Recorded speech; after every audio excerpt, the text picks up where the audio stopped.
जोहार, नमस्कार। नवभारत मंथन में आप तमाम दर्शकों का स्वागत है। आज हम चर्चा के लिए उपस्थित हुए हैं अल्पसंख्यक कल्याण की जो योजनाएं हैं वह कैसे, कौन कौन सी योजनाएं हैं, कैसे क्रियान्वित हो रही है और ये योजनाएं लाभुक तक कैसे पहुंच पा रही है, इसी विषय पर हम चर्चा करने के लिए उपस्थित हुए हैं। हमारे साथ आज स्टूडियो में उपस्थित हैं आदरणीय गुरविंदर सिंह सेठी जी। आप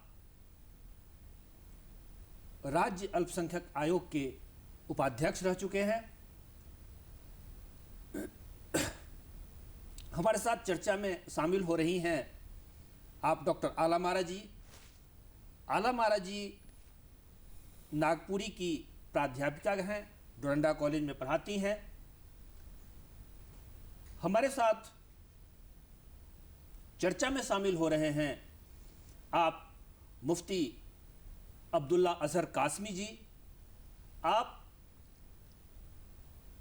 मुस्लिम मजलिस उलेमाए झारखंड के आप सरप्रस्त हैं, आप उसके अध्यक्ष हैं। वरिष्ठ पत्रकार राघवेंद्र जी हमारे साथ शामिल हो रहे हैं चर्चा में। आप गणादेश के प्रधान संपादक हैं। हम आज इन्हीं विषयों पर चर्चा के लिए उपस्थित हुए हैं। चर्चा से पहले हम चलते हैं, हमारे कुछ दर्शक हैं, हमारे कुछ लाभुक हैं जो इस योजनाओं से लाभ प्राप्त किए हैं और इस योजनाओं के बारे में पहले से जानते हैं, आते हैं। हम कुछ दर्शकों के बारे में आपको बताते हैं। तो आइए। मेरे पास घर नहीं था, घर था खपड़ा का घर बहुत चूता था। अभी योजना मिल गया तो अभी बढ़िया रहने लगे। ड्रिप से जो है कि सिंचाई अच्छी होती है, उसमें पानी भी कम लगता है, समय भी कम लगता है। इससे पीढ़ी दर पीढ़ी हमारे अब्बा जी जो थे वो भी हम करते थे। लेकिन ये तालाब से डबका बोलते हैं, टीन से बनाया हुआ होता है। हम लोग दो डबका लगा करके और हम लोग सिंचाई करते थे उस समय। हम लोग इसका प्रोग्राम कर रहे थे कि एक फार्म खोलने का, ठीक है। तो एक दोस्त बोला भाई एक मशीन भी बनता है। तो वो हमारे एक अंकल है, सोहेल अंकल, तो उनके पास गए, उनके पास देखे वो एक थर्माकोल के बॉक्स में बनाते हैं। तो वहाँ से स्टार्ट किया बनाना। पहला ट्रायल किए 24 पीस अंडा डाल के, तो वो मेरा 95% रिजल्ट अच्छा हुआ। मुर्गी पालन भी करते हैं, बतख पालन भी, बकरी पालन भी, सब वो केवी के द्वारा कुछ ट्रेनिंग लिए करके हम घर में रखते हैं। अगले जो हम लोग का खेती बाड़ी होते थे उसमें उतना प्रोडक्शन नहीं मिलते थे। अभी जो मतलब हाइब्रिड जो आए हैं उसमें हम लोग का बहुत फलन उपजाऊ होते हैं और उसमें किसी के द्वारा अच्छा मतलब जीवन यापन हो रहे हैं। तो आपने देखा कि किस प्रकार लाभुक लाभ प्राप्त कर रहे हैं योजनाओं से। सर्वप्रथम हम आदरणीय सेठी जी के पास आते हैं। सेठी जी, जो योजनाएं सरकार की चल रही है, सबसे पहली बात तो ये होती है कि योजनाओं की जानकारी लाभुक तक पहुंचनी चाहिए। तो वो कौन कौन सी योजनाएं हैं सरकार की जो योजनाएं रन कर रही है और उससे लोग लाभ भी प्राप्त कर रहे हैं? देखिए, जब सन 2014 में माननीय प्रधानमंत्री मोदी जी ने इस देश की बागडोर संभाली थी तो उन्होंने एक स्लोगन दिया था, सबका साथ, सबका विकास और सबका विश्वास। उस स्लोगन को आगे बढ़ाते हुए माननीय प्रधानमंत्री जी ने जो प्रधानमंत्री 15 सूत्री कार्यक्रम चल रहा था उसको और अधिक शक्तिशाली बनाने के लिए, अल्पसंख्यक मंत्रालय को और ज़्यादा पावरफुल बनाने के लिए, सभी योजनाओं को बहुत अच्छे ढंग से इम्प्लीमेंटेशन कराने के लिए विभिन्न योजनाएं जो चली थी विभिन्न विभागों में लोगों को निर्देश दिया गया कि अल्पसंख्यक के उत्थान और विकास के लिए जो भी योजनाएं चल रही है उसमें कभी भी कोताही नहीं होनी चाहिए और उसका इम्प्लीमेंटेशन बहुत ही अच्छे तरीके से, धारदार तरीके से होना चाहिए। इसके लिए उन्होंने एक 3E प्रोग्राम बनाया। 3E में क्या है? पहले एजुकेशन है, फिर एम्प्लॉयमेंट है और उसके बाद एम्पावरमेंट है। तो मैं आपको बताना चाहता हूं कि जो व्यक्ति शिक्षित होगा, एजुकेशन पर ज़्यादा फोकस दिया गया, क्योंकि शिक्षित व्यक्ति ही अपने अधिकार का प्रयोग कर सकेगा।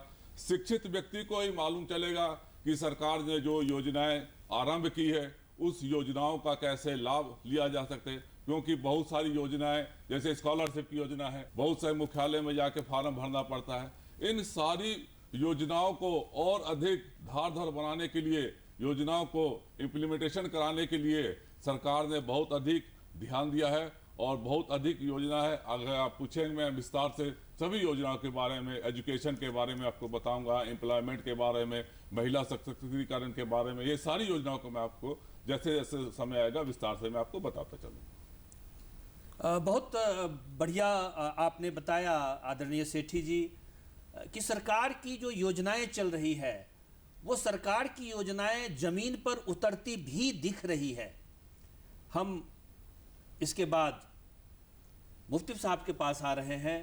मुफ्ती साहब, जो योजनाएं चल रही है उससे लोग प्रभावित हो रहे हैं, उससे लोग लाभ प्राप्त कर रहे हैं।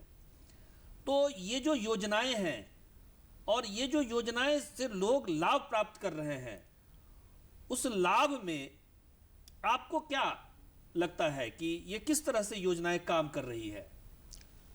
संविधान द्वारा दिया गया अधिकार को भारत सरकार द्वारा जो धरातल पर उतारने की प्रयासरत रही है, ये काबिल तारीफ है। लेकिन ये सच्चाई है कि आम जनों तक वो नहीं पहुंच पा रहा है।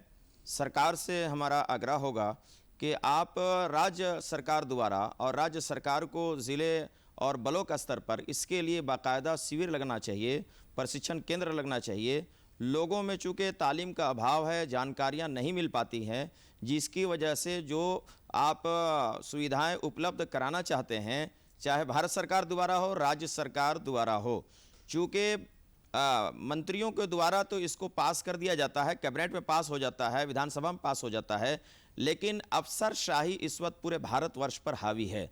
अफसरों को जब तक भारत सरकार या राज्य सरकार लगाम नहीं लगाएगा और अपनी दायित्व का निर्वहन के लिए ईमानदारी जब तक वो नहीं बरतेंगे, आम जन तक इसकी जानकारी नहीं मिल पाएगी। मुफ्ती साहब, मैं योजनाएं जो हैं वो कैसे धरातल पर उतर रही है वो तो दिख रहा है कि किस प्रकार लोग योजनाओं से लाभ प्राप्त कर रहे हैं। ऐसी बहुत सारी योजनाएं हैं, जैसे छात्रवृत्ति की योजनाएं हैं, बेगम हजरत महल छात्रवृत्ति योजनाएं हैं, सगुन योजनाएं हैं, बैंकों से ऋण की योजनाएं हैं। इस प्रकार की बहुत सारी योजनाएं हैं, वो कैसे धरातल पर उतर रही है ये आप खुद महसूस कर रहे होंगे। देखिए, ये सच्चाई है कि जो योजनाएं सरकार द्वारा बनाई जाती है वो लाभुकों तक पहुंचने के लिए बनाई जाती है, लेकिन बीच में जो मामला है कि लाभुकों को इसकी सुविधा हासिल करने की सही जानकारी न होने के कारण वहां तक या तो पहुंच नहीं पाते हैं या फिर ऐसे लोग बीच में नहीं आ पाते हैं जो उनके लिए क्या है वो सहयोग कर पाएँ। लिहाजा हमारी गुजारिश तो होगी भारत सरकार या राज्य सरकार से कि आप अपने सिस्टम को मजबूत करते हुए अपने अफसरों को इस गाइडलाइन को जारी करें कि ब्लॉक स्तर पर एक शिविर लगाया जाए, प्रशिक्षण केंद्र लगाया जाए और आम जनों को बताया जाए कि सरकार ने आपकी जो सुविधाएं उपलब्ध कराया है अब तक उससे कहीं न कहीं अगर आप पूरे तौर पर लाभ नहीं लिए हैं तो इसकी जागरूकता के लिए हम अभियान चला रहे हैं, इसमें आप हिस्सा लीजिए। आने वाला वक्तों में निश्चित रूप से आप उससे फायदा उठाएंगे। कुल मिलाकर के अवेयर करना चाहिए, अवेयर करना चाहिए, अवेयर करना चाहिए। तो समाज को, बहुत अच्छी बात है, समाज को अवेयर करने की बात है। मैडम आलामारा के पास हम आते हैं। मैडम, आप कैसे इस योजनाओं को देख रही हैं? सर, कहा गया है कि हर परिवार का पहला विद्यालय माँ होती है और अगर कोई माँ स्नातक है, हमारे भारत की भविष्य की माँ स्नातक है, तो हमारे भारत का भविष्य कितना उज्जवल होगा। अभी प्रधानमंत्री जी ने बहुत सारी योजनाएं चलाई हैं अल्पसंख्यकों के लिए और अल्पसंख्यक महिलाओं के लिए। ये स्वागत की बात है, बहुत ही काबिले तारीफ बात है और हम लोगों को इसका लाभ उठाना चाहिए, जागरूकता खुद में भी पैदा करनी चाहिए और यह बहुत अच्छा पहल है, अच्छी बात है कि सरकार ने अल्पसंख्यकों के लिए उनके एजुकेशन को ध्यान में रखते हुए बहुत तरह की योजनाएं चलाई हैं। मैडम, मैं ये दर्शकों को बताना चाहता हूँ कि आप अल्पसंख्यक समाज से भी आती हैं और सौभाग्य से कहिए कि आप महिला भी हैं, तो जो सरकार की जो योजनाएं खास करके बेगम हजरत महल छात्रवृत्ति योजना है, उससे वो उसके बारे में थोड़ा सा विस्तार से आप दर्शकों को बताइए। जी हाँ, अभी सरकार तो 14 साल तक के बच्चों को नीति निर्देशक तत्वों के तहत मुफ्त की शिक्षा दे रही है, और उसके अलावा क्लास 8 के बाद बच्चे गरीबी की वजह से खास करके बालिकाएं पढ़ाई नहीं जारी रख पाती हैं, उनके लिए सरकार बेगम हजरत महल राष्ट्रीय छात्रवृत्ति योजना बहुत ही बढ़िया चलाई है कि बच्चे क्लास 9th में और 10th में इसका लाभ ले सकते हैं। वैसे बच्चे जो क्लास 8 में 50% मार्क्स से पास हो गई हैं और उन्हें पर ईयर क्लास 9th और क्लास 10th के लिए 5-5 हज़ार रुपये मिलेंगे, और क्लास 11th और 12th के लिए भी 6-6 हज़ार, कुल 2 किश्तों में 12 हज़ार रुपये मिलेंगे। और वैसी बच्चियों के लिए आगे भी रास्ता खोलती है हमारी सरकार। उनके लिए अगर वैसी बच्चियां जो बेगम हजरत महल छात्रवृत्ति ले रही हैं और वो स्नातक की पढ़ाई पूरी करती हैं, उनके लिए सरकार अभी नई योजना लागू की है 8 अगस्त 2017 से, जो मोदी शादी शगुन योजना कहते हैं उस योजना को। उसके तहत बच्चियों को जो स्नातक पास कर जाती हैं उनको 51 हज़ार रुपये शगुन के रूप में दिए जाने का प्रावधान है। मैडम, आप भी मानी किसी न किसी रूप से ये मतलब जो बेगम हजरत महल योजना मानी छात्रवृत्ति योजना है, उसके लिए आपने भी प्रयास किया था। संजोग की बात है कि आप उसको वो नहीं मिल पाया। तो ये बेगम हजरत महल योजना जो है, छात्रवृत्ति योजना जो है, वो कैसे लोगों को, यानी किस प्रकार की छात्राओं को प्राप्त हो सकती है, कैसे प्राप्त हो सकती है, इस पर मैं जरा विस्तार से आपसे जानना चाहूँगा। जी, वैसी बच्चियाँ जो मेधावी हैं और गरीब बच्चियाँ हैं, वो पिछली क्लास में अर्थात क्लास 8 में 50% कम से कम 50% मार्क्स के साथ वो लोग क्लास को पास की हैं, और उनके अभिभावकों की या उनकी आमदनी, वार्षिक आमदनी 2 लाख रुपये से अधिक ना हो, और वो अल्पसंख्यक समुदाय से आती हों, ईसाई, मुस्लिम, सिख, बौद्ध, जैन या पारसी। और वो बच्चियाँ उनको आय प्रमाण पत्र, सक्षम अधिकारी का सत्यापन किया हुआ आय प्रमाण पत्र चाहिए, और उनका सत्यापन स्कूल के प्रधानाचार्य द्वारा किया जाना चाहिए। वैसी हर बच्ची बेगम हजरत महल राष्ट्रीय छात्रवृत्ति योजना का लाभ ले सकती हैं। अभी 2020-21 सत्र के लिए 31 अक्टूबर 2021 तक तिथि है पंजीयन कराने की। कोई भी बच्ची या कोई भी अभिभावक अपनी बच्चियों के लिए बेगम हजरत महल छात्रवृत्ति योजना का पंजीयन ऑनलाइन करा सकते हैं। और सबसे बड़ी बात है कि इसका आवेदन शुल्क भी मुफ्त है, इसमें कोई आवेदन शुल्क नहीं लिया जाता है। बहुत बढ़िया, बहुत सुंदर जानकारी, और इन्होंने डेट भी बताया। अब हम चलते हैं आदरणीय राघवेंद्र जी के पास में। राघवेंद्र जी इन मुद्दों को देखते रहे हैं, लिखते रहे हैं इन तमाम मुद्दों पर। राघवेंद्र जी, इन तमाम जो योजनाएं हैं सरकार की जो चल रही है, उसको आप किस रूप में देखते हैं? देखिए गौतम जी, मैं इसे 2 तरीके से देखता हूँ। एक पहला तो यह है कि सरकार की जितनी भी योजनाएं हैं तकनीकी तौर पे, जैसे मैडम ने बताया, सेठी साहब ने बताया, तो योजनाएं तो सरकार हर तबके के लिए बनाती ही है। तो निश्चित तौर पे ये एक सेकुलर मुल्क है, तो माइनॉरिटी भी उतना ही बड़ा स्टेक होल्डर है देश का, इस मुल्क का, इस संविधान का, तो उनके लिए भी योजनाएं बहुतायत हैं। अब सवाल ये है कि ये योजनाएं ज़मीन तक पहुंच रही हैं या नहीं पहुंच रही हैं। तो सरकारी सिस्टम जो आज़ादी के बाद से इतने सालों तक का है, वो केवल माइनॉरिटी के लिए नहीं, मेजॉरिटी का की स्टेक की भी जो योजनाएं हैं उनका हाल आप ज़मीन पर देखते हैं। तो मेरा इसमें ये मानना है कि समाज को आगे आना चाहिए। जब तक सोसाइटी आगे नहीं आएगी तो केवल एक गवर्नमेंट सिस्टम के भरोसे कोई भी योजना ज़मीन तक नहीं उतर पाती है। और अब देखिए, जिस स्टेट ने भी, आप केरल का एग्जांपल लीजिए, जिस स्टेट में समाज आगे आया वहाँ योजनाएं ज़मीन पर उतरी, ज़बरदस्त तरीके से उतरी, और उसका फलाफल भी बहुत अच्छा मिला। तो मेरा ये मानना है कि सरकार ने, केंद्र सरकार ने और राज्य सरकार ने भी, केंद्र सरकार ने तो माइनॉरिटी के लिए बहुत सारी योजनाएं, इस बजट में भी आप देखिए कितनी सारी योजनाएं हैं। लेकिन जब तक समाज का हर तबका, अब जैसे महिला शिक्षा की बात हो रही थी, माइनॉरिटी वीमेन की बात हो रही थी, तो अब माइनॉरिटी वीमेन में जो लड़कियां पढ़ने जाती हैं अल्पसंख्यक समाज से, अब देखिए कि उनको हिंड्रेंस समाज से ही होने लगता है। तो जब तक समाज नहीं आगे बढ़ेगा, समाज नहीं पुश करेगा, तो केवल ये तकनीकी आंकड़े के तौर पे हो जाएगा। हम लोग तकनीकी आंकड़े की तरह किताब की किताब पढ़ते जाएंगे, ऐसा ऐसी योजना ऐसी योजना ऐसी योजना। मुझे लगता है कि समाज को मोटिवेट करने के लिए मोटिवेशनल फैक्टर पैदा करने होंगे, ताकि समाज और सरकार दोनों साथ साथ चले, तभी समाज के एक बड़े तबके को फायदा हो पाएगा, मुझे ऐसा लगता है। सेठी साहब, जैसे राघवेंद्र जी ने कहा कि समाज के बड़े परिप्रेक्ष्य को इन योजनाओं में इन्वॉल्व होना चाहिए। दूसरी बात ये होती है कि योजनाएं तो बनती है, योजनाएं इंप्लीमेंट भी हो जाती है, आई गई हो गई, अवेयर करने की भी जिम्मेदारी सरकार की ही बनती है। जी जी जी। तो सबसे पहली बात ये है कि ये एक आपने कहा कि ये योजनाएं जो हैं प्रथम चरण में शिक्षा, तो शिक्षा की कौन कौन सी योजनाएं हैं, जरा इस पर एक बार आप विस्तार से बताते। देखिए, अभी जो बातें छन की आई कि योजनाओं को इम्प्लीमेंटेशन कराना और योजनाओं को लाभ लेना, तो मैं समझता हूँ योजनाओं का लाभ लेना लाभुक पर भी निर्भर करता है। और लाभुक जब शिक्षित होगा, जो भी शिक्षित व्यक्ति होगा अपने अधिकार का प्रयोग करेगा, योजनाओं के बारे में जानेगा। उसके लिए अल्पसंख्यक मंत्रालय ने शिक्षा पर विशेष जोर दिया और उसके लिए एक और प्रोग्राम बनाया, 3T, टीचर, टिफिन, टॉयलेट।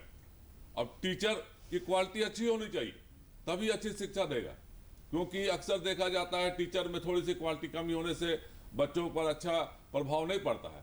इसलिए टीचर की क्वालिटी को देने के लिए 3T जो प्रोग्राम है, अच्छे क्वालिफाइड टीचर हो, ताकि जो बच्चे पढ़ रहे हैं, जो स्टूडेंट, उन पर अच्छा प्रभाव पड़े।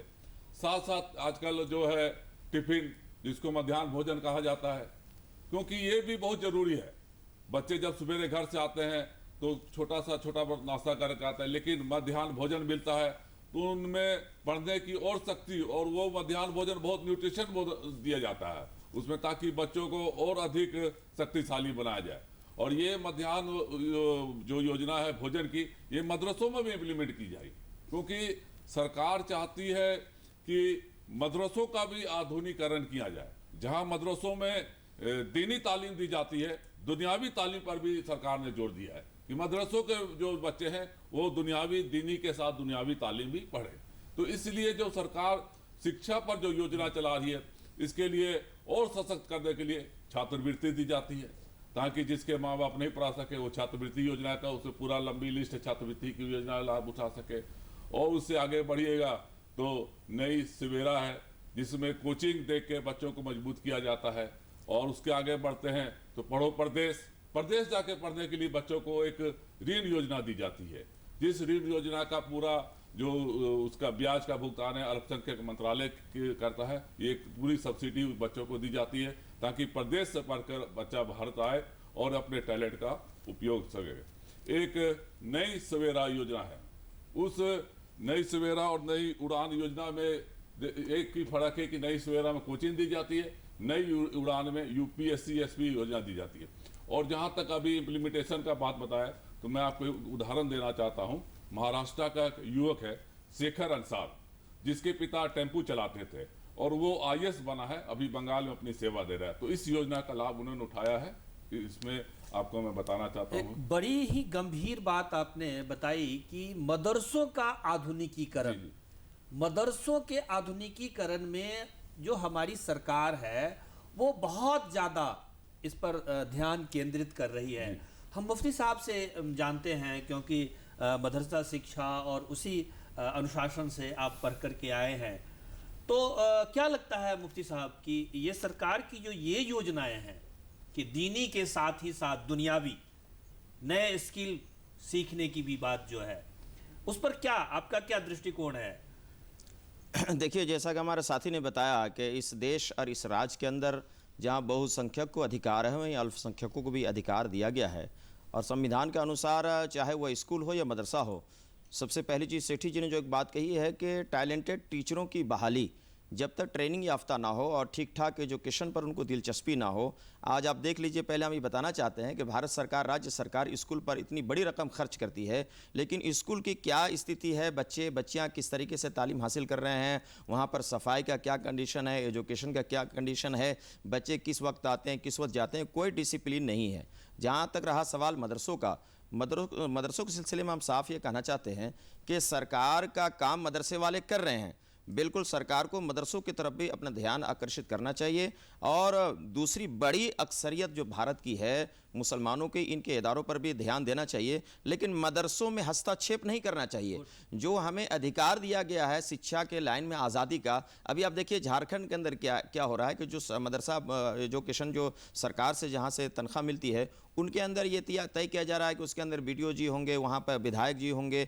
इन लोगों की जो क्या है उसमें दाखिला हस्तक्षेप हो रहा है, ये ठीक नहीं है। तालीमी इदारों को आज़ादाना तौर पर अपने सिस्टम पर चलने का जो अधिकार संविधान में हमें मिला है, राज्य सरकार और भारत सरकार को हस्तक्षेप ना करते हुए हमें सहयोग सरकार करे, और सहयोग करेगा सरकार तो हम अच्छे बच्चों को पैदा करके सरहदों पर, बॉर्डरों पर और सरकार के तमाम महकमे जात में अच्छे टैलेंटेड बच्चे और बच्चियों को हम उपलब्ध कराएंगे। बहुत बहुत बहुत अच्छी बात बताई आपने कि मदरसों के आधुनिकीकरण की ज़रूरत तो है, लेकिन सरकार दीनी शिक्षा में हस्तक्षेप न करें। अब हम चलते हैं डॉक्टर आलम आरा जी, आपने बड़े ही शालीनता से और बड़ी ही गंभीरता से बेगम हजरत महल ये जो छात्रवृत्ति योजना है महिलाओं का, इस पर आपने बड़ी गंभीरता से बताया। हम जो सरकार की दूसरी जो गंभीर योजना है, और ये खास करके हम देखते हैं कि अल्पसंख्यक लड़कियों में, खास करके मुस्लिम लड़कियों में पढ़ाई का थोड़ा सा एजुकेशन का स्तर बड़ा वीक है, कम है। तो इसके लिए आदरणीय नरेंद्र मोदी जी की सरकार ने इस योजना को, जो शगुन योजना है, तो शगुन योजना पर शगुन योजना है क्या, और इसको कैसे हम हमारे लाभुक कैसे लाभ ले सकते हैं, इस पर जरा आप विस्तार से बताएंगी। जी, केंद्रीय अल्पसंख्यक मंत्रालय के अंतर्गत कार्यरत मौलाना आज़ाद एजुकेशन फाउंडेशन लगातार प्रस्ताव रख रहे थे कि मुस्लिम लड़कियों की जो उच्च शिक्षा में गिरावट स्तर है, उसको लेकर के वो चिंतित थे कि कुछ ऐसी व्यवस्था की जाए जिससे बच्चियों का उच्च शिक्षा में बाधा न पड़े। तो इस प्रस्ताव को माननीय प्रधानमंत्री जी ने माना और इस प्रस्ताव को पारित भी कर दिया, और 8 अगस्त 2017 को इसको लॉन्च भी कर दिया गया। इसके तहत वैसी मुस्लिम बच्चियां जो इंटर पास कर चुकी हैं लेकिन आगे की पढ़ाई नहीं कर पाती हैं, उनके लिए प्रोत्साहित करने के उद्देश्य से या उनके उच्च शिक्षा को बरकरार रखने के उद्देश्य से शगुन योजना शुरू किया गया कि वैसी बच्चियां जो स्नातक पास कर जाती हैं, स्नातक तक की पढ़ाई पूरी कर लेती हैं, उन्हें शादी के लिए 51,000 रुपये शगुन के तौर पर दिए जाने की व्यवस्था की गई। लेकिन यह शर्त रखा गया कि वैसी बच्चियों को ही यह छात्रवृत्ति प्रदान की जाएगी जिन्होंने अपने स्कूली जीवन में या स्कूली स्तर पर बेगम हजरत महल राष्ट्रीय छात्रवृत्ति योजना का लाभ उठाया होगा।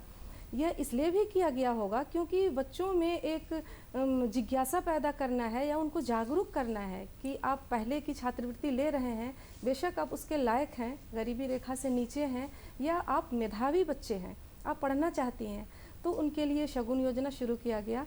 और उनके लिए और भी शर्तें हैं कि वो बच्चे किसी मान्यता प्राप्त महाविद्यालय से ही वो स्नातक की डिग्री प्राप्त किए हों, और वो उनके पास सक्षम अधिकारी का आय प्रमाण पत्र हो, और उसमें उनके अभिभावक की आमदनी, वार्षिक आमदनी 2 लाख से अधिक ना हो।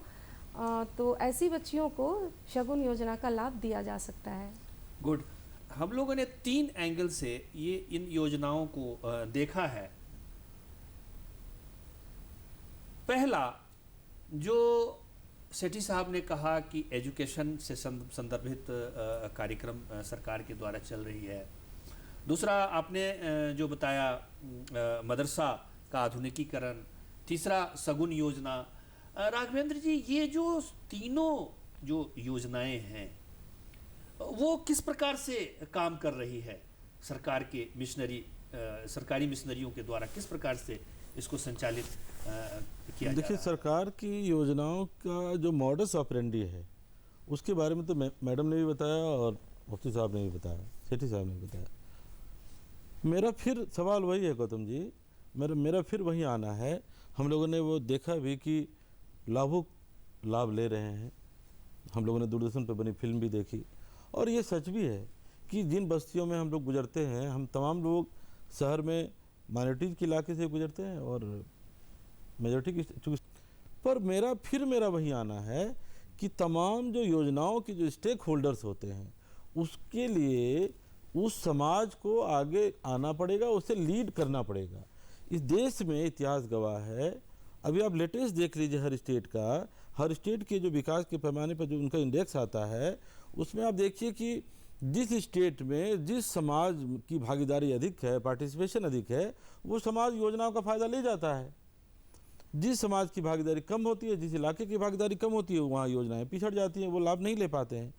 तो सरकार तो प्रचार करती है, सरकार तमाम अपनी एजेंसियों से प्रचार करती है, लेकिन ये जो 60 साल का जो ये गवर्नमेंट का सिस्टम है, इतने सालों के आज़ादी के बाद का, उस सिस्टम पे पूरी तरह भरोसा करके केवल उस सिस्टम के भरोसे रहना, मेरा ये कहना है। वो सिस्टम तो अपना काम कर रहा है, लेकिन उस सिस्टम की अपनी हदें हैं। कोई भी सिस्टम जब बहुत पुराना हो जाता है तो उसकी हद होती है। तो समाज अब चाहिए क्या कि समाज को भी पार्टिसिपेट करते हुए आगे आना पड़ेगा। जैसे मान लीजिए कि अभी बात हुई कि जो लड़कियां बेगम हजरत महल पुरस्कार लेंगी, माइनॉरिटी की जो बेटियां लेंगी, उनको ही फिर 51,000 वाला पुरस्कार वो भी मिलेगा, शादी में भी मिलेगा। अब आप कल्पना करिए कि माइनॉरिटी से अगर बच्ची पार्टिसिपेट ही नहीं करेगी, उसके पेरेंट्स उसको पार्टिसिपेट ही नहीं करने देंगे, तो उस योजना का क्या होगा? एक बात। दूसरा कि गवर्नमेंट को ये भी चाहिए, जो बड़ी अच्छी बात इन्होंने कही, कि जो मदरसे का जो शिक्षा है, देखिए ये सब सुनने में तो अच्छा लगता है कि मदरसे में दीनी शिक्षा के साथ साथ जो है आप जो नॉर्मल अभी शिक्षा है, टेक्निकल भी खुद करिए, लेकिन ये भी सच है कि अगर मदरसे के नुमाइंदों को ऐसा लगने लगे कि सरकार कहीं हद तक सिस्टम कहीं इंटरफेयर कर रहा है, तो इससे भी बचने की ज़रूरत होती है। तो कुल मिलाकर ये है कि पूरा एक एटमॉस्फेयर, पूरा एक माहौल, पूरा एक वातावरण, एक ऐसा वातावरण हो जिसमें समाज आगे बढ़कर पार्टिसिपेट करे और गवर्नमेंट सिस्टम भी योजनाओं के लिए माइक्रो लेवल पे जाए। जो पेरेंट्स हैं पेरेंट्स को भी समझाने की कोशिश हो, समाज समझाए। भाई कोई माता पिता अगर अपने बच्चों को नहीं पढ़ने दे रहे, बचपन में किसी काम में लगा दे रहे हैं, तो उनको समझाने की ज़रूरत है कि आप बच्चे की जो मेधा है उसको बर्बाद कर रहे हैं और ये बच्चा बहुत आगे जा सकता है शिक्षा के हथियार से। तो आप शिक्षा के हथियार से इन्हें वंचित नहीं करें, क्योंकि तमाम लड़ाइयाँ तो शिक्षा के अधिकार से ही जीती जाएंगी। आज दुनिया का जो सबसे धनी आदमी है वो केवल शिक्षा के बल पे है, कोई इन्वेस्टमेंट करके नहीं है। बिल गेट्स ने कोई इन्वेस्टमेंट नहीं किया, वो दुनिया के सबसे आदमी है। तो ज्ञान की लड़ाई, ज्ञान के हथियार से ही तमाम लड़ाइयाँ जीती जाएंगी, इसलिए समाज को भी आगे आना पड़ेगा। अब सबसे जो महत्वपूर्ण पक्ष है वो है शिक्षा के बाद रोजगार का। सेठी साहब, रोजगार से संबंधित इस सरकार की जो योजनाएं हैं वो कौन कौन सी योजनाएं हैं और वो कैसे जमीन पर उतर रही है? देखिए, मैं रोजगार पर भी आता हूं, लेकिन बहुत सारी जो चर्चा भाई साहब ने भी बताया, राघवेंद्र जी ने, कि इम्प्लीमेंटेशन में कठिनाई आप लोग यही कहा। ठीक है, मैं इनकी बात से कुछ सहमत तो कुछ सहमत नहीं भी। ठीक, कठिनाई पहले होती थी, लेकिन अभी कुछ वर्षों से इस नियमों में सरलीकरण किया गया। और दूसरी बात है कि हम लोग कैसे ब्यूरोक्रेट से, क्योंकि ब्यूरोक्रेट भी एक इंसान है, उससे समन्वय बना के काम लेना। सरकार की योजनाओं को इम्प्लीमेंटेशन ब्यूरोक्रेट करेगा, ना कि जनप्रतिनिधि के। तो हम जैसे जनप्रतिनिधि, हमको जब सरकार बनाती है, हमको तनख्वाह देती है, तो हमारी क्या ड्यूटी बनती है कि भाई हमने अपनी जिम्मेवारी का निर्वाह ईमानदारी से किया कि नहीं, योजनाओं को इम्प्लीमेंटेशन कराने के लिए हम कितने सक्रिय। सेठी साहब, मुझे लगता है कि मतलब योजनाएं, जो रोजगार की योजनाएं हैं, वो कैसे जमीन पर उतर रही है, इस पर ज्यादा गंभीरता से मैं फोकस डालता हूं। देखिए, एक योजना है सीखो और कमाओ, सरकार की, केंद्र सरकार की योजना है। पहले उसको तकनीकी कौशल विकास करके उसको तकनीकी प्रशिक्षण ट्रेनिंग देके उसको इस काबिल बनाया जाता है कि वो अपना रोजगार कर सके, और उस रोजगार के लिए उसको बहुत बड़ी रकम भी सरकार देती है जिस लायक होता है, उसके लिए वित्त निगम के द्वारा ऋण मुहैया किया जाता है। और दूसरी बात है कि अभी हम लोग, जब मैं सरकार में था, हम लोग एक योजना थी क्यूस योजना, एक छोटी सी दुकान जो है करीब 1-1.25 लाख रुपए की क्यूस योजना के बना के दी जाती है, जिसमें जो युवा है अपना रोजगार कर सके और कुछ साथ और लोगों को रोजगार दे सके। जब हम पिछले समय उपाध्यक्ष थे सरकार में, तो हम लोगों ने एक झारखंड में ऋण योजना दी, 50,000 के लिए इंटरेस्ट फ्री थी। उस तरह 5 लाख 10 लाख समूह बना के गाड़ी टेम्पोल के लिए, सारी रोजगार के लिए भी हम लोगों ने काफी ऋण दिया। मतलब ये है कि रोजगार, जब जैसे कौशल विकास के माध्यम से जो अल्पसंख्यकों के बीच में कौशल विकास की जो योजनाएं चलती है, वो कौशल विकास के बाद माने बैंक के द्वारा, सरकार के द्वारा रोजगार के लिए उनको ऋण भी मुहैया कराया जाता वित्त निगम, इसके लिए वित्त निगम गठन किया गया, बहुत बढ़िया। और एक तो महिलाओं के लिए नई रोशनी है, उसमें भी महिलाओं को ज़्यादा सशक्तिकरण बनाने के उनका भी कौशल विकास किया जाए, वो भी अपना खुद का स्वरोजगार के लिए जो ऋण ले सकते हैं। बहुत से लोग अभी, बहुत हमारी तो मुस्लिम बहनें भी काम कर रही हैं, बहुत से हमारी जो ट्राइबल बहनें थी ब्यूटी पार्लर भी खोलती है। इस तरह से सरकार महिलाओं को विकास के लिए, उनको भी अपने पैरों पर खड़ा करने के लिए उनको भी ऋण में प्राथमिकता देती है, ताकि महिलाएं भी हमारे रोजगार के साथ, एम्प्लॉयमेंट के साथ जुड़े और देश के विकास में अपनी भागीदारी दर्ज करा सकें। डॉक्टर आलम महाराज जी, एक सरकार की योजना ये है कि जिसमें union public service commission, PCS, जो कर्मचारी चयन आयोग, ऐसी जो प्रतियोगी परीक्षाएं हैं, इसके कोचिंग के लिए अल्पसंख्यकों को अलग से उसका कोचिंग करवाने की सरकार की, केंद्र सरकार की योजना है, और अल्पसंख्यक मंत्रालय इसको देखती है। ये योजना क्या है और इससे कैसे लाभ प्राप्त किया जा सकता है? जी, माननीय प्रधानमंत्री जी द्वारा अल्पसंख्यक मंत्रालय की ओर से प्रतियोगी परीक्षाओं के लिए, वैसे मुस्लिम या अल्पसंख्यक गरीब बच्चों के प्रतियोगी परीक्षाओं में तैयारी करने के लिए कोचिंग की व्यवस्था करती है, और इसके लिए नया सवेरा और नई उड़ान योजना, जी हाँ, नया सवेरा और नई उड़ान दोनों योजना चलाती है। नया सवेरा योजना के तहत अल्पसंख्यक समुदाय के वैसे गरीब छात्र छात्राओं को प्रतियोगी परीक्षाओं की तैयारी के लिए कोचिंग की व्यवस्था करती है, और नई उड़ान के तहत UPSC या राज्य स्तरीय सर्विस कमीशंस और कर्मचारी चयन आयोग की परीक्षाओं के लिए कोचिंग की व्यवस्था मुहैया कराती है, और इससे बहुत बच्चे बच्चियां लाभान्वित होकर के आज वो रोज़गार में हैं या अच्छे पद पे हैं, UPSC क्वालिफाई कर रहे हैं या राज्य स्तरीय कमीशंस में निकाल रहे हैं।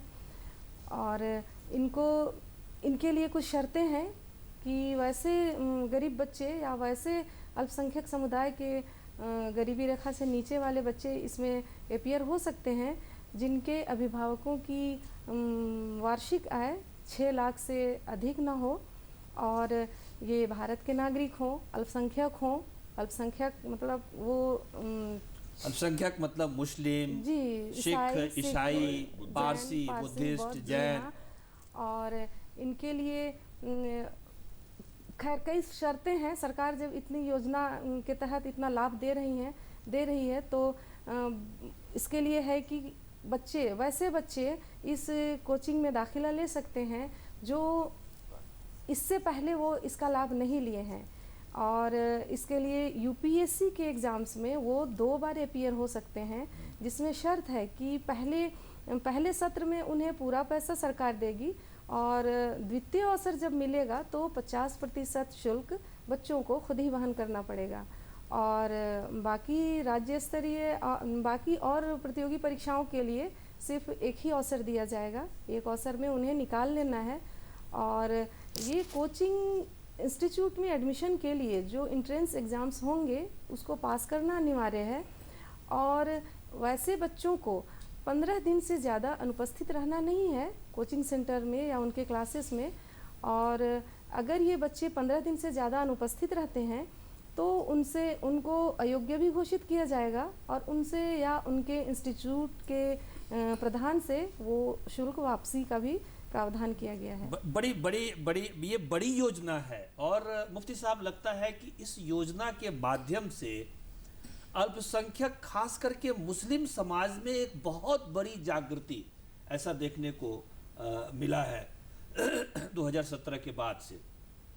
और लगातार इस योजना में जो कोचिंग में एडमिशन लेने वाले लोग हैं उनको काफ़ी मतलब इससे सहयोग मिल रहा है। और धीरे धीरे देखा जा रहा है कि जब पहली बार ये योजना जब शुरू हुई थी तो उस समय में कोचिंग को लेकर के कुछ 100 बच्चे आए थे।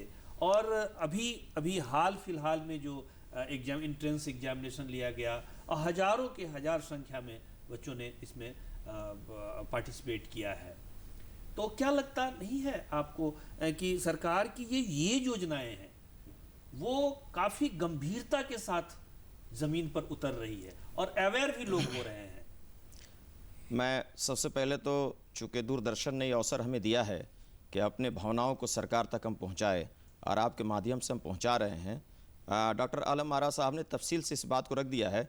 मैं इससे आगे बढ़कर एक बात भारत सरकार से कहना चाहता हूँ कि पिछली भारत सरकार द्वारा 2006 में जो सच्चर कमेटी रिपोर्ट आई और सच्चर कमेटी की रिपोर्ट में बताया गया कि भारतीय मुसलमानों की आर्थिक और शैक्षणिक स्तर जो है दलितों से बदतर है। मौजूदा भारत सरकार यकीनन अल्पसंख्यकों के लिए बहुत प्रेम और मोहब्बत वाली सरकार है, जैसा कि महिलाओं के संबंध में उन्होंने कार्य किया है। मैं उनसे गुजारिश करना चाहता हूं आपके माध्यम से सर कि वो रंगानाथ मिश्रा आयोग को इम्प्लीमेंटेशन कर दे, नाफिजुल अमल कर दे। भारतीय स्तर पर अल्पसंख्यकों के जो समस्याएं हैं, हमको लगता है कि सच्चर कमेटी की रिपोर्ट के आधार पर ये जो योजनाएं हैं, जो खास करके जो कोचिंग की योजनाएं हैं, उसमें जैसे अभी हाल फिलहाल में एक सोशल मीडिया पर भी काफ़ी चर्चा का विषय रहा, आप मैडम भी शायद जानती होंगी कि बहुत ही गरीब परिवार की 2 बहनें और वो कोचिंग में एडमिशन लेकर के और वो आज प्रशासनिक अधिकारी बनी हुई हैं। एक तो बहन पुलिस अधिकारी हैं, भारतीय प्रशासनिक सेवा में पुलिस अधिकारी हैं, और दूसरी बहन जो है वो क्या कहते हैं कि जो डीसी हैं कहीं की। तो और ये पूरा का पूरा जो चीज़ है, पूरा का पूरा जो पूरी व्यवस्था है, ये बड़े ही व्यवस्थित ढंग से ये चल रहा है। तो ये कैसा महसूस? देखिए, जैसा कि भाई साहब ने अभी बताया, चूँकि वरिष्ठ पत्रकार के नाते इनका ध्यान बिल्कुल सारी चीज़ों पर रहती है, बहुत गहराई बारीकी से ये देखते हैं सारी चीज़ों को। हम भी वही बात को दोहराना चाहते हैं कि जब तक सरकार और अफसरों द्वारा अगर जागरूक का अभियान नहीं चलाएंगे तो ज़्यादा से ज़्यादा लाभुकों को इसका लाभ नहीं मिल पाएगा। हमारा राज्य सरकार से, भारत सरकार से ये आग्रह होगा कि आप अपने सिस्टम को आगे बढ़ाते हुए, जिनको आपने उन सिस्टमों को फॉलो करने के लिए नियुक्त किया है, उनको गाइडलाइन जारी करें कि क्षेत्रीय और इलाकाई एतबार से जागरूक अभियान चलाएं ताकि लाभुकों को भी लाभ मिल सके। उनके गार्जियनशिप के अंदर भी अवेयरनेस आना चाहिए। उनको ये लगना चाहिए कि देश की उन्नति, समाज की उन्नति के लिए शिक्षा ये रीढ़ की हड्डी है, और जब तक एक इंसान की रीढ़ की हड्डी ठीक नहीं होती है, पूरा जिस्म का ढांचा क्या है वो काम नहीं कर सकता है। ऐसा ही देश की उन्नति के लिए, समाज की उन्नति के लिए और सरकार के तमाम सिस्टमों को धरातल पर उतारने के लिए, जहां गार्जियनशिप के अंदर अवेयरनेस की जरूरत है, बच्चे बच्चियों में अवेयरनेस की जरूरत है, वहीं सरकार की ये दायित्व बनती है कि जिन लोगों के द्वारा इंप्लीमेंट ये कराना चाहते हैं, कितने वो अपनी दायित्व का निर्वहन कर रहे हैं या फाइलों तक सीमित रह गया है और सिर्फ वाहवाही का क्या है, सरकार क्या है फायदा उठा रही है। ईमानदाराना पूर्वक, जैसा कि सेठी साहब ने बहुत अच्छी बात को कही, अगर हम और आप मिल करके एक खूबसूरत राज्य, खूबसूरत देश बनाना चाहते हैं तो यही इस देश की सबसे बड़ी खूबसूरती है कि गंगा जमनी तहजीब को साथ लेकर जाया जाए, किसी जात और धर्म को टारगेट ना किया जाए और किसी को अकलियत और बहुसंख्यक में बांटा ना जाए। ये बड़ी बात है। एक मिनट, हम दरअसल अभी सरकार की योजनाओं पर चर्चा कर रहे हैं और सरकार की योजनाएं क्या है, कैसी है। बहुत सारी ऐसी चीज़ें होती है, बहुत सारी ऐसी विडंबनाएं होती है जो संघर्ष का मौका हमें देती है, बट जो प्राप्त हो रहा है, जो आसानी से प्राप्त हो रहा है, तो उसको हम आसानी से प्राप्त करें और उससे अपने को लाभान्वित करें, ये सबसे पहली हमारी जिम्मेवारी होती है। अभी राघवेंद्र जी ने काफ़ी गंभीर बात कही। हम राघवेंद्र जी एक चीज़ जो ये कोचिंग काफ़ी अच्छी योजना मुझे लगता है कि है, और इससे बहुत सारे लोग लाभ प्राप्त कर रहे हैं। तीसरी बात ये है कि इस विषय में अवेयरनेस भी बहुत ज़्यादा है लोगों को। तो कैसे इसको आप किस तरह देख रहे हैं, इस योजना को आप? देखिए, मैं एक बात के लिए तो मैं इस सिस्टम को थैंक कहता हूँ कि पहली बार जो समाज की जो मनोदशा होती है वो होती है कि सरकारी नौकरी मिले, पढ़ लिख लिया किसी तरह समाज की नौकरी हो जाए, सरकारी नौकरी हो जाए। तो इतने 130 करोड़ की आबादी में सरकारी नौकरी सबको देना तो वो बिल्कुल ही बकवास बात है, वो संभव ही नहीं है। तो अब क्या है कि आप अपने स्किल को कैसे सुधारें कि आप जॉब क्रिएटर हो जाएं, जॉब सीकर के बजाय। तो इसलिए इस दिशा में सरकार ने बहुत सारे काम किए हैं, रोजगार के लिए और स्किल डेवलपमेंट के लिए, कैपेसिटी इन्हांसमेंट के लिए इस सरकार ने बहुत सारे काम किए हैं।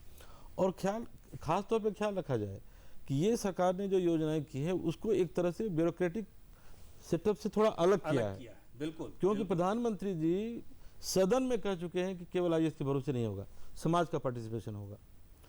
तो उसमें बहुत काम हुआ है।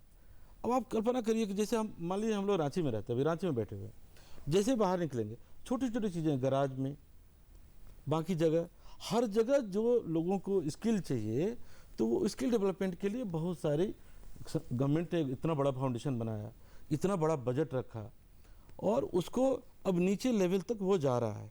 मैं तो कई जगह मुझे सुखद आश्चर्य हुआ। मैं कई गाँव की यात्रा पर गया था, तो जो बड़े कस्बे हैं वहाँ भी मैंने स्किल डेवलपमेंट के सेंटर्स देखे। हाँ, लेकिन वो लोगों के पार्टिसिपेशन से थे, वो समाज के पार्टिसिपेशन से थे। तो आपने अभी जिस कोचिंग वाली बात करी, वो भी उसी बदलते हुए मानस का ही संकेत है। ये तय है कि मानस बदल रहा है। हम सभी लोग यही चर्चा कर रहे हैं कि मानस बदल रहा है। अब ये केवल एक जो सवाल रह जाता है कि सरकार की तमाम योजनाएं, सरकार के तमाम प्रयास, वो तब तक सचमुच सरजमीन पर नहीं उतरेंगे जब तक कि उसमें समाज उसे हाथों हाथ ना उठाए, पार्टिसिपेशन नहीं हो। बिल्कुल सही, बिल्कुल सही, बिल्कुल सही। इतनी गंभीर बात आप राघवेंद्र जी आपने कहा कि जब तक समाज का इसमें पार्टिसिपेशन नहीं होगा तब तक सरकार की बड़ी बड़ी योजनाएं गंभीरता के साथ जमीन पर नहीं उतरेगी। मैं लेकिन एक बात मैं और गौतम जी जोड़ना चाहता हूं, जो मेरे भाई ने कहा कि पार्टिसिपेशन जब समाज का बड़े लेवल पे तब होता है जब समाज के अंदेशों को भी दूर किया जाए। तो ये भी कोशिश होनी चाहिए कि कहीं कुछ सवाल अगर उठ रहे हैं तो उनको एड्रेस किया जाए। वो क्या है कि तमाम स्टेक होल्डर्स जब खुश होते हैं तो फिर देखिए गति क्या बढ़ती है, फिर देखिए कि क्या समंदर और क्या सैलाब आता है योजनाओं का। बिल्कुल, बिल्कुल, बहुत अच्छी, बड़ी गंभीर बात। दो तरह की बातें हुई। राघवेंद्र जी ने कहा कि एक तो जो इम्प्लीमेंटेशन का जो मैकेनिज्म है उसमें समाज के विभिन्न तबकों का जो जितने भी स्टेक होल्डर हैं वो इन्वॉल्व हो, और वो मतलब ऐसे बेमन से इन्वॉल्व नहीं हो, कुल मिलाकर के ऐसे इन्वॉल्व हो जैसे उनका अपना पर्सनल काम हो, जैसे वो अपना काम, व्यक्तिगत काम करते हैं, घर का काम करते हैं, इस प्रकार वो इसमें इन्वॉल्व हो। एक चीज़ की जानकारी मैं और आपको अपने दर्शकों को दे दूं कि ये जो पूरा का पूरा ये जो कोचिंग सेंटर का कार्यक्रम चलता है, इसमें जो यूनियन पब्लिक सर्विस कमीशन में जो बच्चे आते हैं उसके कोचिंग करने के लिए, उसके लिए सरकार पूरे 1 लाख रुपए खर्चा करती है। और जो राज्य स्तरीय पीसीएस एग्जाम के कोचिंग के लिए जो बच्चे आते हैं उसमें सरकार 50,000 रुपये उन पर खर्चा करती है। और जो कर्मचारी चयन आयोग है उसके लिए, जो कर्मचारियों के लिए जो एग्ज़ाम होता है और उसके कोचिंग के लिए जो बच्चे आते हैं उस पर 25,000 रुपये का खर्चा आता है। मैडम, ये जो तमाम चीज़ें हैं, ये जो सारी चीज़ें हैं, ये आपने तो एक बड़ी अच्छी बात बताई थी कि हम खुद माने किसी न किसी रूप में इसे बेनिफिट प्राप्त किए हैं, जैसे आपने कस्तूरबा का गांधी का ये स्कूल बताया, तो आप यहाँ पर अपना पर्सनल भी कुछ शेयर कर सकती हैं। जी हाँ सर, सच्चाई तो यह है कि मैं बचपन से क्लास 4 से मैं छात्रवृत्ति लेती आई और क्लास मैट्रिक में भी मुझे छात्रवृत्ति मिली और इंटर में भी, ग्रेजुएशन में भी मैं ली और स्नातकोत्तर में भी ली। और उसके बाद जब मैं कस्तूरबा विद्यालय ज्वाइन की एक शिक्षिका के हैसियत से, तो वहाँ मैंने देखा कि वो तो ड्रॉप आउट बच्चियों के लिए स्कूल ही था और उसमें था कि 13% अल्पसंख्यक बच्चियों के लिए था। और ये अफसोस की बात है, जैसा कि मुफ्ती दादा बोल रहे हैं, कि लोगों तक जागरूकता नहीं है या वहाँ तक उनको लाभ नहीं पहुँचता है। उस वक्त जब मैं कस्तूरबा विद्यालय ज्वाइन की थी तो 80 प्रखंड में टोटल विद्यालय खुले थे उस वक्त, और सिर्फ मेरा ही विद्यालय था जहाँ की मैं पूरा 13% अल्पसंख्यक बच्चियों को का एडमिशन करा पाई थी, क्योंकि उनमें जागरूकता भी नहीं है। मैं जाती थी तो वो लोग अपनी बच्चियों को देना नहीं चाहते थे कि हम लोग हॉस्टल में नहीं देंगे, पता नहीं वहाँ क्या काम होता होगा, गलत होता होगा, सही होता होगा। मैं उस वक्त, मेरी शादी नहीं हुई थी, मैंने कहा कि मैं यहाँ पे हूँ तो आप लोग भेज सकते हैं। फिर मैं मेरी मम्मी को रांची से बुलाई और वहाँ मम्मी जाती थी उनको मोटिवेशन देने के लिए, तब वो लोग अपनी बच्चियों को देना शुरू किए। तो इस तरह से समाज में जागरूकता का अभाव है, लोग खुद को ही काट करके रखे हुए हैं तमाम योजनाओं से। और आज मैं स्कूल छोड़ चुकी हूँ, लेकिन अभी अफसोस होता है कि वहाँ मुस्लिम बच्चियाँ भी इस नए 2-3 सत्र में नामांकन हुआ ही नहीं है, क्योंकि अब तो उनको जागरूकता है लेकिन वो भेजना नहीं चाहते हैं। भय है, तो किस चीज़ का भय है? आपका गांव है, आपका घर है, आपका ब्लॉक है, आप वहाँ बच्चियों को दीजिए और खुद ही देखभाल कीजिए उस विद्यालय। मोटिवेटर नहीं, आप मोटिवेटर कुल मिला करके एक मोटिवेटर की जो जरूरत होती है, उसकी भी बहुत जरूरत पड़ती है। फिर सर, जब मैं नेट क्वालिफाइड की तो मुझे मौलाना आज़ाद एजुकेशन फाउंडेशन की ओर से JRF मिला इतिहास विषय के साथ, लेकिन मैं किसी वजह से, या फिर मैं कस्तूरबा विद्यालय में थी, ये सोच करके मैं इसका लाभ नहीं उठा सकी कि मैं सरकारी लाभ उठा रही हूँ एक तरफ से। लेकिन मेरी नंद आरजू तमन्ना उस वक्त MCA कर रही थी और BCA कर रही थी, मेरा देवर रिजवान इंजीनियरिंग कर रहे थे। मैंने दोनों को मौलाना आज़ाद एजुकेशन फाउंडेशन की ओर से छात्रवृत्ति दिलाया और कई बच्चों को मैंने इसका लाभ दिलाया। और आज अफसोस हो रहा है कि मैं जब इसका स्टडी करने लगी, जब मुझे दादा बताए कि ये वहाँ पे योजना पर बात करना है, तो ये बेगम हजरत महल छात्रवृत्ति योजना या शगुन योजना, मेरी जानकारी में अभी किसी भी मेरे आसपास गांव घर की बच्चियों को इन दोनों का लाभ उठाते हुए मैं नहीं जान रही हूँ। ये बहुत बड़ी दुख की बात है और मैं आज से ही मैं आप सबों के सामने ये प्रण करती हूँ कि मैं इस योजना को फैलाऊंगी और ज़्यादा से ज़्यादा बच्चियों को इसका लाभ उठाने के लिए बताऊंगी। बहुत बड़ी बात, बहुत अच्छी बात है। और इतना और इस योजना, जो ये योजना है और जो मैडम ने इसको इतना ढंग से रखा है, मुझे लगता है कि ये स्वागत योग्य है। और इसके लिए हम लोग एक बार जन जन तक पहुंचे, हम सब भी चाहते हैं योजना का लाभ मिले। बिल्कुल। देखिए गौतम जी, मैं आपको बताना चाहता हूँ, योजना का लाभ जब हम सरकार में थे तो जैसे प्रधानमंत्री की उज्ज्वला योजना है, गैस सिलेंडर की योजना है, उसमें हमारी मुस्लिम बहनों को भी इसका लाभ मिला है। ऐसा हमने समीक्षा की है मैंने जाकर, उसमें उसका लाभ मिलता है। तो योजनाओं का लाभ कैसे, जैसे बहन जी ने बताया, कैसे जाना है आगे, अवसर को करना है। देखिए ये तो आपका दायित्व बनता है। और योजनाओं का लाभ, जैसे राघवेंद्र जी ने कहा कि योजनाओं का लाभ जब तक सारे के सारे स्टेक होल्डर इसमें इन्वॉल्व नहीं होंगे, और इसको इन्वॉल्व करने की जिम्मेवारी भी सरकार की बनती है। अभी प्रधानमंत्री आवास वाला आपने दिखाया वीडियो में, उसमें आया। अच्छा, एक और मैं आपको, जो रोजगार योजना है ना, जिसे अभी मैं उसी विषय पर अभी आ रहा हूँ। एक आपने बड़ी अच्छी बात बताई थी कि बाहर जाकर के पढ़ना, और उसके लिए भी सरकार उसको देती। ये कौन सी योजना है? चलो प्रदेश पढ़े। देखिए, चलो प्रदेश पढ़े। हाँ, चलो प्रदेश। देखिए, अभी बहुत से लोग एक है कि भाई प्रदेशों में अच्छी एजुकेशन मिलती भी है, एजुकेशन बहुत लोग जाते हैं, बच्चे प्रदेश में पढ़ के आते हैं। तो उस चलो परदेश पढ़ो योजना में सरकार क्या कहती है, जो बच्चा अच्छा है, टैलेंटेड है, उसको ऋण उपलब्ध कराती है, जाके 20 लाख रुपए तक का ऋण उपलब्ध है। वो इंटरेस्ट फ्री होता है, उसका जो सारा इंटरेस्ट अल्पसंख्यक मंत्रालय देता है और बच्चे को फ्री ऑफ मैंने पढ़ाया जाता था कि वो पढ़ के आके उसका लाभ ले सके। और बहुत से बच्चे एमफिल भी किए हैं, एमबीए भी किए हैं, पीएचडी भी करके बच्चे आते हैं और अपना टैलेंट दिखाते हैं। जहाँ तक है रोजगार की बात का, मैं एक विषय और आपको बताता हूँ कि देखिए धीरे धीरे लोग जागरूक हो रहे हैं।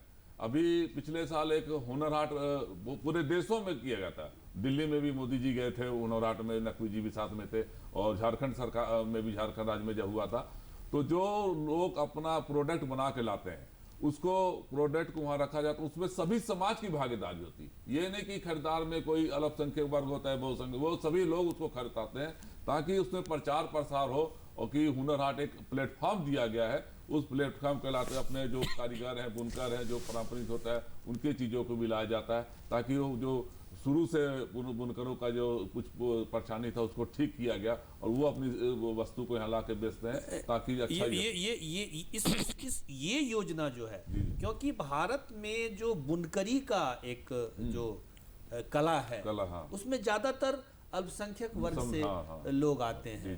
तो खास करके जो ये वर्तमान सरकार है वो बुनकरों के लिए एक बड़ी योजना लेकर के आई है, बड़े बड़े क्लस्टर का निर्माण के लिए। इस पर जरा साहेबगंज में जो बुनकर लोग हैं उनको उत्थान के लिए पहले उनकी सामाजिक स्थिति अच्छी नहीं थी, लेकिन अब उनको आर्थिक रूप से भी शक्ति बनाया गया है, शक्तिशाली बनाया गया। उनको सब जैसे भाई साहब की ठीक है, सच्चर कमेटी की रिपोर्ट में बात आई थी कि हमारे मुस्लिम भाइयों की जो सामाजिक और आर्थिक स्थिति नहीं है, लेकिन उस सच्चर रिपोर्ट के इम्प्लीमेंटेशन धीरे धीरे मैं कहूँगा डॉक्टर मनमोहन सिंह ने भी किया और आगे जो हमारी मोदी जी सरकार है उन्होंने भी इसको किया है ताकि ज़्यादा से ज़्यादा विकास अल्पसंख्यकों का हो सके। उसके लिए चाहे उनको पानी, पीने का पानी की उपलब्ध कराया जाए, किसानों को बीज दिया जाए, तो सभी प्रकार के जो है उत्थान के लिए हमारी सरकार कर रही है। और मुझे ऐसा प्रतीत होता है कि जब समाज जागरूक हो जाएगा तो देश के विकास में जहाँ बहुसंख्यकों का योगदान है, अल्पसंख्यकों का भी योगदान उतना ही ज़्यादा रहेगा और मिलकर भारतवर्ष को आगे ले जाएंगे। मुफ्ती साहब, आपको इस कार्यक्रम और योजनाओं के बारे में चंद शब्दों में कुछ कहना? जैसा कि सेठी जी ने बताया, मैं ये समझता हूँ जहाँ तक बुनकर की बात आई, झारखंड राज्य की अगर मैं बात कर लूँ तो बुनकर से रिलेटेड 85% मोमिन बिरादरी के लोग हैं। हम राज्य सरकार से ये कहना चाहेंगे कि बुनकर कमीशन का अविलंब गठन हो और बेरोजगारी, ये किसानों के बाद दूसरी बड़ी आबादी जो इस देश के अंदर है वो बुनकरों की है। और 1917 में जब गांधी जी रांची तशरीफ लाए थे तो इनके इन सनत और हिरफत को देखकर उन्होंने तारीफ की थी कि ब्रिटिश गवर्नमेंट में भी छोटा नागपुर के लोग इस हस्तकरघा को इतना ऊंचाई पे ले गए। मैं आपको धन्यवाद करता हूं।